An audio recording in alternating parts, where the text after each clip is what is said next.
How are y'all doing? Today we are starting our review of Dragon Ball Z.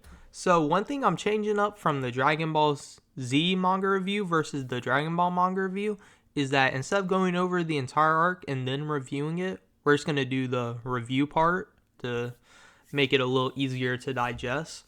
So yeah, let's go and hop into it. So I think the first thing we're going to establish is that for me personally, I think this arc is it's a like 6 or 7 out of 10 for me. I don't know, I think 6 is a little too low, but I think 7 is a little too high. I think I'm going to put 6.5. One thing I appreciate about it is that like compared to the other Dragon Ball arcs, it's the shortest one. It comes in, it tells its story, and then it goes. It doesn't really overstay its welcome, which I appreciate. We always appreciate that. But how does Dragon Ball Z do to being a sequel to Dragon Ball? So, Dragon Ball near the end stopped being less about exploring and more about the fighting aspect. In Dragon Ball Z, I think it's a good sequel to Dragon Ball. I mean, it's focusing more on the fighting side like Dragon Ball was near the end, but however, you still have your exploration side with it, with aliens coming to Earth, then you got the Namek saga, them going to a whole nother planet. So like I think it still has the exploration like elements of Dragon Ball into it. It's just like not as prevalent, but I think it's a good natural like sequel to Dragon Ball, which is always nice. I think Raditz was a really good villain to have like for your opening villain. I don't really like how Goku and Superman have the exact same backstory, but it's fine. It's whatever. So, of course, we start off by seeing Goku has a son, which I appreciate. And I'm glad that, like, Gohan isn't just, like, a mini Goku. Like, he's his own character, and he's going to have his, like, own arcs and struggles that are completely different from Goku, which I like, and it's a fresh start. And I wish he had a little more, like, prevalence throughout Dragon Ball Z, but like we'll talk about that in future arcs. But I mean, I think for the Saiyan arc, he actually does really good. This is his first time helping like save the Earth. Like obviously, like he's a little kid. He's not the like fight hungry Goku was. Like he's scared, which I appreciate. So Goku and Piccolo teaming up to take down Raditz. I'm fine with that. I like seeing the like good guy in the like villain or previous villain having to team up to like take down a bigger bad. I will say I love Piccolo like as a character in Dragon Ball Z. I love him. Okay, he's one of my favorite characters. Even though I love his character, I don't know. It just doesn't feel natural for him to become a good guy so quick. Like him and Gohan's relationship is fine. Like I'm cool with that. Piccolo eventually dying for Gohan because he like spent that time with him, and him saying to Gohan he was the first like real friend he ever had. I like that. However, I think it would have been a lot better for Piccolo's character if like during the like Namek saga or something, or like maybe even the Cell saga, like he's clearly like still cold to the others, but like however you see Gohan like bridging the gap between him and the like other members.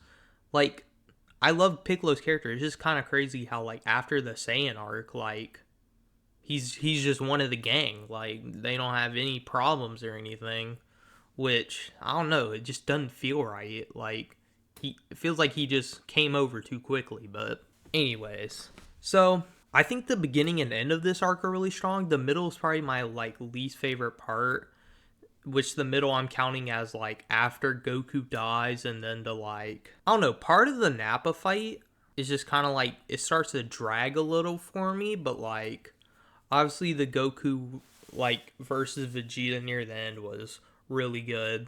When I was watching the anime, I never like really liked the Snake Way episodes. Like they're alright. My favorite one was probably when he fell down and he had to figure out a way to get out, but like those episodes weren't really that interesting to me. I think my favorite part during this year's time skip is getting to see Piccolo and Gohan's dynamic. Like, of course, we want to see Goku like making his way to King Kai's planet and training some. That's cool. We want to see the how the other members are preparing for the Saiyan threat that they weren't even close to like being able to help Goku to stop, which is cool. And then I really think the part that shines at this, I think the thing that shines at this part is just Gohan and like Piccolo's mentorship, because like Piccolo, he's like 7 or 8 years old. I don't know, like he's a kid, bro. And then he's like the misunderstood kid who like messed up. I really love their mentorship dynamic at first because like they're just like on two completely different like spectrums. I don't even know how to describe Piccolo, but Gohan's just this scared little kid who's just like all of a sudden thrown into this just because he's powerful. When the Saiyans arrive, I will say something that I don't like about this arc is that like Vegeta and Nappa don't collect like any of the Dragon Balls. And like they make up for this in the Namek saga, the like fighting over the like Dragon Balls, the like mind games like the parties are playing over each other are really nice.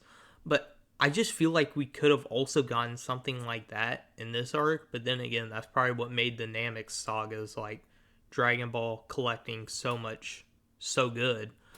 But man, I just think it would have been really cool if we got like if it wasn't just fighting in the beginning, if they were like, I don't know, like what if like I don't know, I feel like you could have had a situation where they like plant the Cybermen or whatever. Nappa sits there and like starts fighting the crew while Vegeta or whatever plants the Cybermen and sends them out to like start fetching the Dragon Balls to like add even more pressure. Like I think that could have been so cool. Cause like, I mean, obviously they're there for the Dragon Balls, but like, I mean, they just showed up, fought the crew, and left. Like, they basically did nothing with the Dragon Ball. They just said, "Oh yeah, Namek's got some Dragon Balls. Like, we'll just go get those."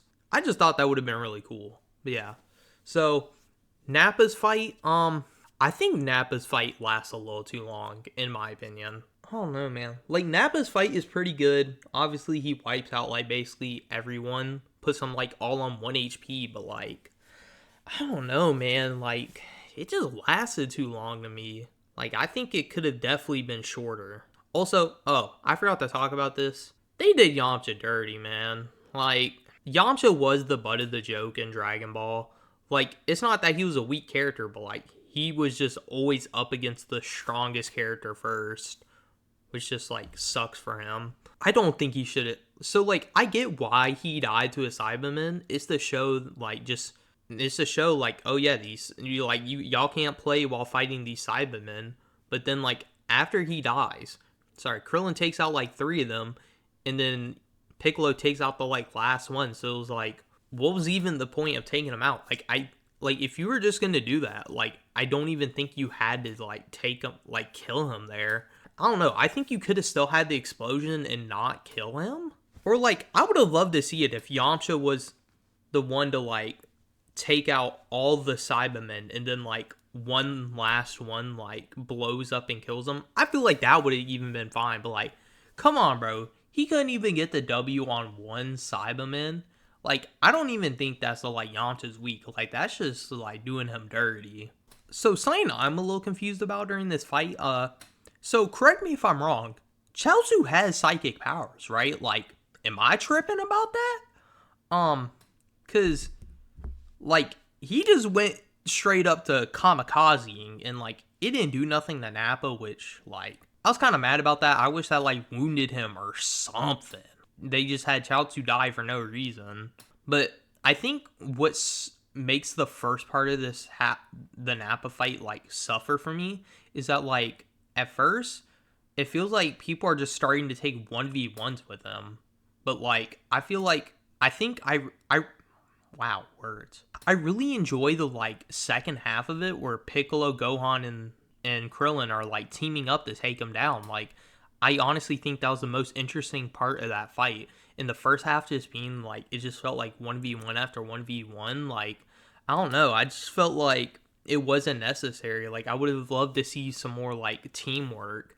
Because Chaozu and Tien working with other groups could have been like deadly. And they could have like taken them out. I don't know. I think it would have been cool if the crew was actually the one to take him out and not like Goku. So like they take out Nappa and then like Vegeta like kills one of them. Like let's say Chaozu's already dead and like Vegeta's the one that like kills Piccolo or Tien or like heck even both of them or something at the end of the fight. You know what? Nah, scratch that. You know, you can still have Chaozu Nappa die against, or you can still have Chaozu and Tien die against Nappa. That's fine. And then I think the crew's able to defeat Nappa or whatever, right?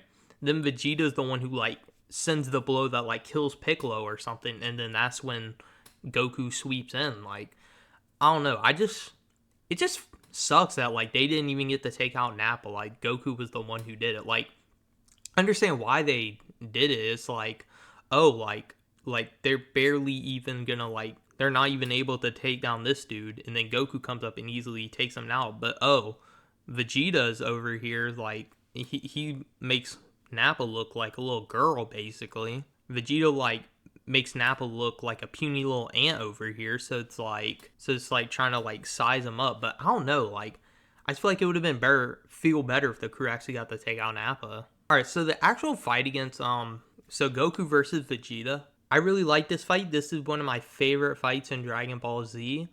I think the only thing I don't really like about it, I don't know, man. I didn't really like the Ozaru part that much, but like I'm not gonna put that against the story. That's just more of a like personal thing for me. I don't know. I just didn't like I'm fine with Vegeta going Ozaru and everything. I don't know. I just like that part of the fight just wasn't as interesting to me, but it's whatever. But overall, like, I mean, the arc's really like it's really good, you know. I think it could have definitely been better, but like it's not bad, you know? It comes in, it tells its story, and then it flows into the next arc. And it gives the characters a legitimate reason to like go to Namek. And the like I love how Namek, the people who they're up against are now they're having to team up with. But while we're on the last like section of this review, I also really like Kaioken. I just wish that like after the Kamehameha Gallic gun clash, or man, after Vegeta and Goku's clash, like I wish the Kaioken would have like been the thing that like almost destroys his body versus Vegeta's like Ozaru doing it. Like, okay, that's like part of the reason why I don't like the Ozaru part of this fight. Like, I'm fine with Vegeta going Ozaru. Like, it doesn't feel out of character or anything. But I don't know. I feel like you could have had like, I think it would have been more satisfying if the Kaioken technique, like Goku pushing it to his limits, is what like destroyed his body and like basically crushed all of his bones versus Vegeta's Ozaru form doing it. But yeah, that's my piece. I really enjoy this arc. Again, it's like 6.5 out of 10 for me. It's not too long. It tells its story, flows into the next arc, and gives the characters reasons to go to the planet Namek. But yeah, go ahead in the comments if y'all watched it to the end. Please tell me, like, what do y'all think about the Saiyan arc? What would you have liked to see the Saiyan arc do differently? But with that being said, make sure y'all like and subscribe and hit that notification bell so you know when the next Dragon Ball Thon video drops. Thank you for watching, and I'll catch y'all in the next one. Take care.